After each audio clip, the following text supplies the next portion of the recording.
교우 여러분 반갑습니다. 이렇게 가정예배를 겸한 구역성경 공부를 인도하게 됩니다. 우리 지난주에 받은 말씀을 우리 구역의 현장에서, 가정의 현장에서 다시 한번 적응을 시키는 그런 공부이기도 합니다. 제목은 변화. 성경 본문은 요한복음 4장 27절에서 42절을 배경으로 하고 있습니다. 우리 주보에 나와 있듯이 9가지의 질문으로 이렇게 문제를 냈습니다. 자, 보겠습니다. 1번, 2차 세계대전 중 교회의 무기력은 그리스도의 제자들이 하나님의 뜻을 성취하는 데 따르는 대가를 치르기를 거절하고 있기 때문이다 라고 외친 독일의 신학자는 누구인가? 지난주 설교의 서론 부분에서 제가 이런 예화를 들었습니다. 교회가 왜 무기력한가? 그것은 그리스도의 제자들이 하나님의 뜻을 이루고자 하는 거기에 대가를 치르지 않는다 이거죠. 그래서 교회는 무기력하게 되었다라는 겁니다. 이 말을 외친 독일의 신학자는 누구인가? 히틀러에 의해서 사형당합니다. 우리나라에는 주기철 목사님 같은 분입니다. 본 회퍼라고 하는 독일의 신학자입니다. 두 번째, 예수님을 만난 사마리아 여인이 물동이를 버려두고 동네로 들어가서 사람들에게 메시아를 만났다고 외쳤다. 그에게 일어난 어떤 변화가 있었기에 물동이를 물기르러 왔는데 물동이를 버려두고 동네로 뛰쳐 들어가서 내가 메시아를 만났다고 외쳤는가? 이유가 뭐냐? 어떤 변화인가? 그것은 바로 우선순위의 변화라고 합니다. 여러분, 우리가 예수님을 믿으면은 우선순위의 변화가 됩니다. 주일이 되면 나는 교회 간다. 변화가 일어납니다. 주일에 무슨 결혼식이나 친척에 무슨 일이 있을 때 나는 하나님 앞에 예배드리러 가는 것이 우선이다. 우선순위의 변화가 일어나는 것은 필연적인 것입니다. 이것도 하고 저것도 하고 별로 할 것도 없고 중요한 것도 없으니까 나는 교회 간다. 그게 아니고 정말 똑같은 일이 벌어질 때에 어디를 택하느냐? 똑같은 시간에 가야 할 공간이 다른데 예수님을 만나게 되면 어떤 변화가 일어나는가? 우선순위.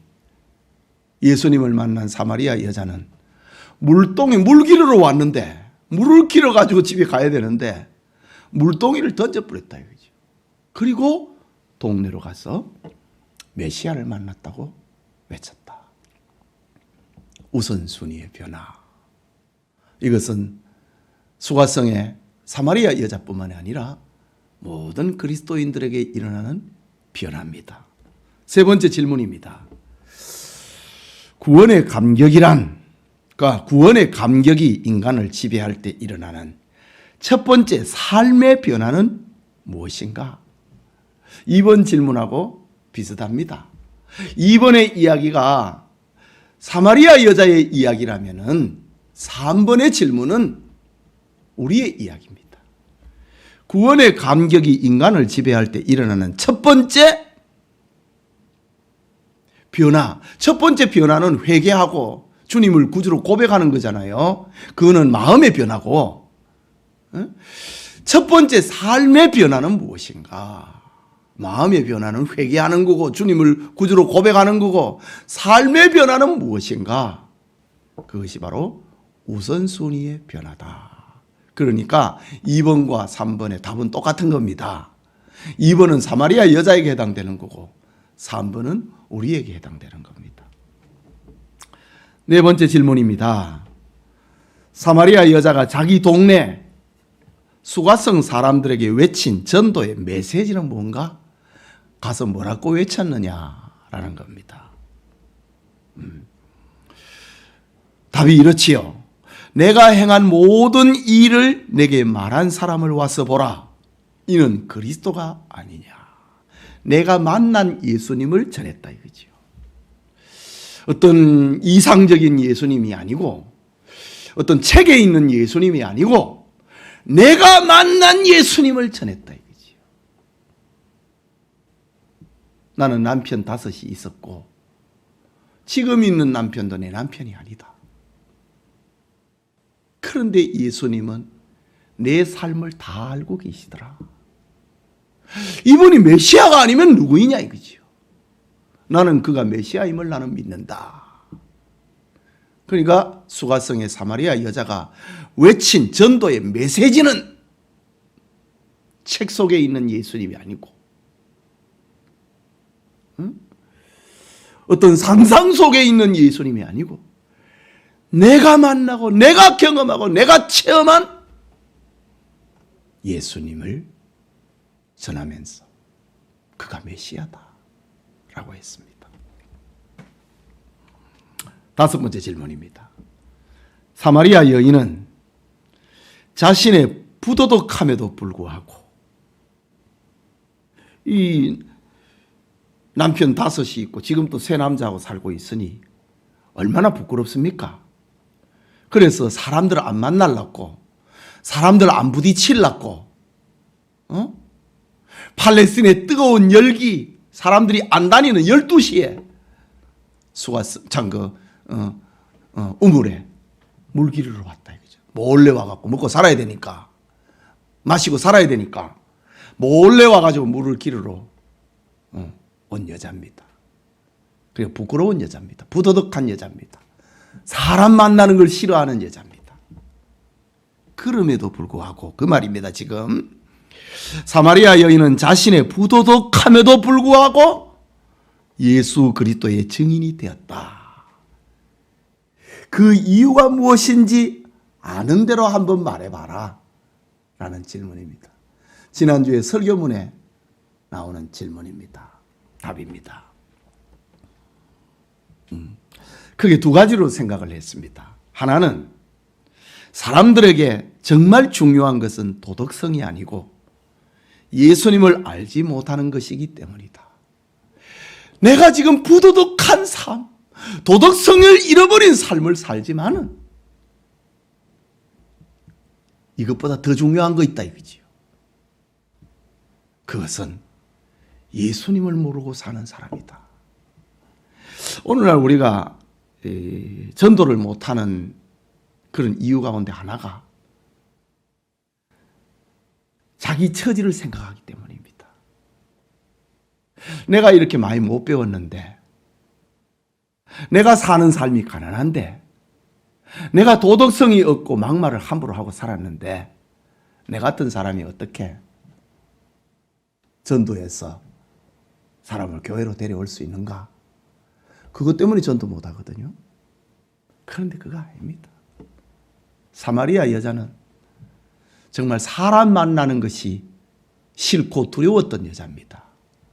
그런데도 불구하고 가서 전도했다 이거지요.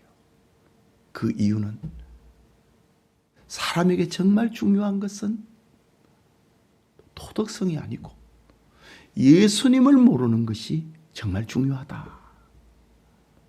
지난주 설교에서 받은 말씀인데, 또 하나는 그가 받은 충격과 기쁨과 감격이 얼마나 컸는가를 보여주고 있는 장면이다. 그렇지요.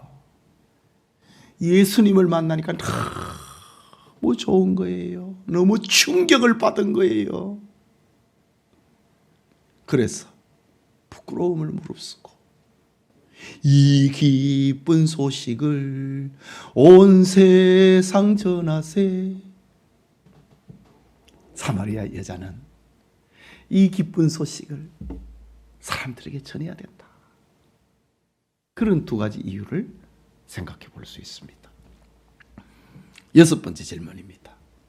사마리아 여인을 통해서 나타나는 전도인의 자세는 무엇인지 아는 대로 말해보세요. 전도자의 자세, 사마리아 여자를 통해서 우리에게 들려주고 있는 전도자의 자세 4가지. 이 문제는 조금 어려울 겁니다. 그러나 이렇게 제가 답을 한번 4가지를 찾아봅니다.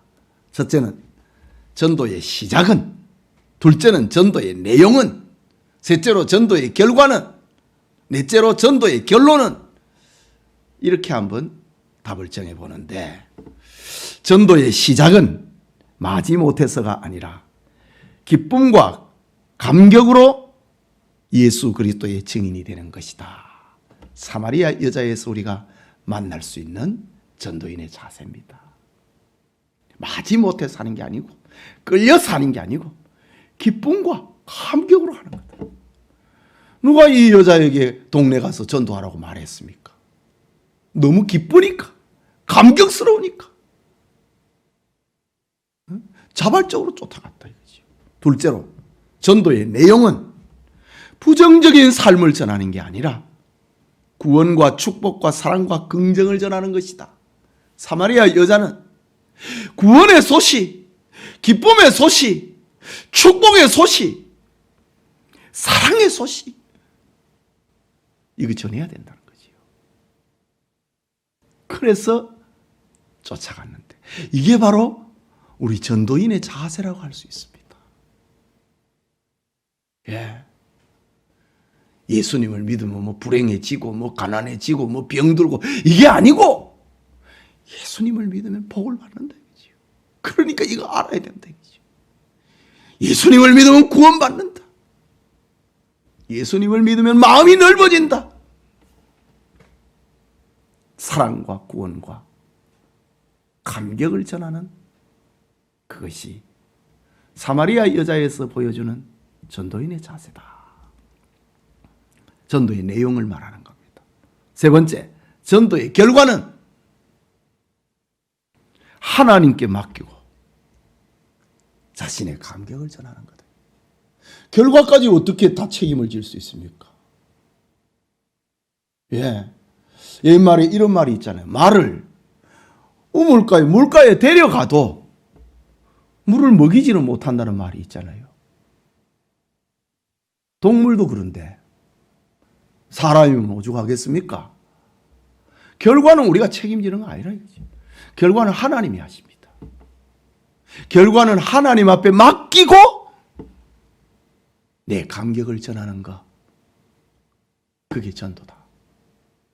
마지막으로 전도의 결과는 오늘 설교 초점입니다. 오늘 공부의 초점입니다. 전도의 결론은 구원받은 은혜의 대가를 지불하는 거다. 아까 본 회퍼가 대가를 지불하지 않으려고 하니까 생명을 잃어버린 교회가 됐다고 외쳤잖아요. 전도의 결론은 하나님께 받은 은혜의 대가를 지불하는 거다. 물동이를 버려두고 부끄러움을 무릅쓰고 메시아를 만났다고 외치는 것, 그의 전도의 결론이다. 대가를 지불하는 것이다. 자, 7번째 질문입니다. 사마리아 여인은 멸시받는 사람들 중에 더욱 천한 여인이었다. 유대인들에게 의해서 사마리아 사람은 사람이 아니거든요. 그런데 그런 사람들 중에서도 부정한 여인이었으니까 더욱 천한 여인이었다. 그럼에도 하나님은 그를 사용하여 수가성 사람을 구원하셨다. 이런 경우에 합당한 성경 말씀은 무엇인가? 답을 찾아내라고 성경 구절을 제가 적어드렸습니다. 고린도전서 1장 27절에 하나님은 세상의 약한 것들을 택하사 강한 것들을 부끄럽게 하신다. 참, 사마리아 여자 얼마나 약합니까? 얼마나 천합니까? 얼마나 부끄러운 여자입니까? 그런데 하나님은 이런 여자를 들어가지고 사마리아 사람을 구원하는, 강한 자를 부끄럽게 만드는 이런 일을 하신다. 그런 성경 구절을 한번 찾아봐라. 그런 질문입니다. 8번째입니다. 사마리아 여인의 경우에서 보듯이 우리도 주님께 감격하고 순종하면 무엇을 경험하게 되는가? 지난주에 이 변화라고 하는 사마리아 여인의 그 설교를 하면서 그 결론은 뭐냐 이거지요. 주님께 감격하고 순종하니까 무슨 일이 일어났느냐는 겁니다. 축복입니다. 사람들이 사마리아 여자의 말을 들어주고 그 여인을 앞세우고 예수님께 가는 것. 이거는 사마리아 여자에게 일어난 큰 축복입니다. 수가성에서 이 부정한 여자는 사람이 아니거든요. 누가 그의 말에 귀 기울여 주지 않거든요. 사람 취급을 못 받거든요. 저 유대 땅에서는 창기는 증인도 못 됩니다. 증인 자격이 없습니다. 사람이 죽는 걸 봐도 저 사람이 죽였다고 하는 그 말 증인의 자격이 없는 게 창기입니다. 안 믿어준다 이 말입니다. 네 말은 말이 아니라 이 말입니다. 그런데 오늘 이 사마리아 여자가 주님을 만난 감격, 그것을 가지고 내가 전해야 된다. 주님의 이끌림에 감동에 순종을 하니까 무슨 일이 일어났느냐. 사람들이 자기 말을 들어주고 사람들이 자기를 따라와주고 사람들이 자기를 앞세우고 수가성의 우물가 예수님에게로 가게 됩니다. 이것은 이 여자에게 일어난 축복입니다. 이제 당당한 사회인으로 부정한 여자가 아니고 이제와는 당당한 수가성의 한 멤버로 자리 잡게 됐다. 이 축복입니다. 마지막 질문입니다. 사마리아 여인에게 그랬듯이 우리의 마음속에 착한 일을 시작하신 하나님께서 우리의 구원과 우리의 사명과 우리의 비전도 이루어 주실 것이다. 하나님께서 사마리아 여자를 이렇게 들어서 그 꿈을 이루어 준 것을 우리에게도 이루어 줄 것이다. 이것을 확신하는가? 이것을 믿는가? 질문입니다. 우리 유튜브에서 온라인에서 저를 만나고 있는 우리 성도님, 예라고 대답을 해보십시오. 아멘이라고 대답을 해보십시오. 할렐루야. 기도합시다. 하나님 아버지, 은혜를 감사합니다.